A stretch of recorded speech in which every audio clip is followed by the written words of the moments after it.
महेश आणि रवी त्यांच्या दैवी मित्र भगवान विष्णूच्या शेजारी स्थिरपणे उभे राहिले, जेव्हा त्यांनी युद्धग्रस्त परिदृश्याकडे पाहिले.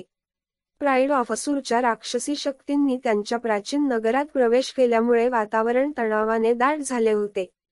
देव विष्णूचे भव्य रूपांतर पाहिल्यावर त्या दोन लहान मुलांना विस्मय आणि आश्चर्य वाटले. त्यांच्या डोळ्यांसमोर भगवान विष्णूने हजारो सूर्याप्रमाणे चमकणाऱ्या सोनेरी दागिन्यांनी सुशोभित केलेल्या विशाल निळ्या रोबोटमध्ये रूपांतर केले होते. त्याची दैवी उपस्थिती अजिंक्यतेची आभा पसरवत होती आणि महेश आणि रवीला प्रचंड प्रतिकूल परिस्थितीत आशा आणि धैर्याची लाट जाणवली. जरी ते स्वतः आसुरी टोळीसमोर शक्तिहीन होते, तरीही ते त्यांच्या दैवी मित्राबरोबर अभिमानाने उभे होते. पुढे जे काही आहे त्याला तोंड देण्यास तयार होते. वाढव्य निळा रोबोट, भगवान विष्णूच्या आशीर्वादाचे दैवी प्रकटीकरण, उंच आणि अभिमानाने उभा होता.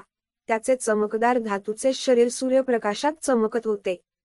त्यांच्या दैवी मित्राने त्यांच्या शहराचे आणि तेथील लोकांचे रक्षण केले.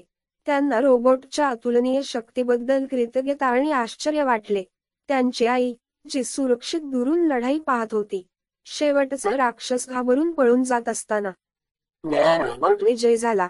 त्याची छाती चमकदार सोनेरी प्रकाशाने चमकत होती. भयभीत झालेले शहरवासी घरातून बाहेर आले आणि रोबोला हिरो मानून जल्लोष केला. महेश आणि रवी एकमेकांकडे पाहून हसले. त्यांच्याकडे एवढा शक्तिशाली आणि परोपकारी मित्र मिळाल्याचा आनंद वाटला.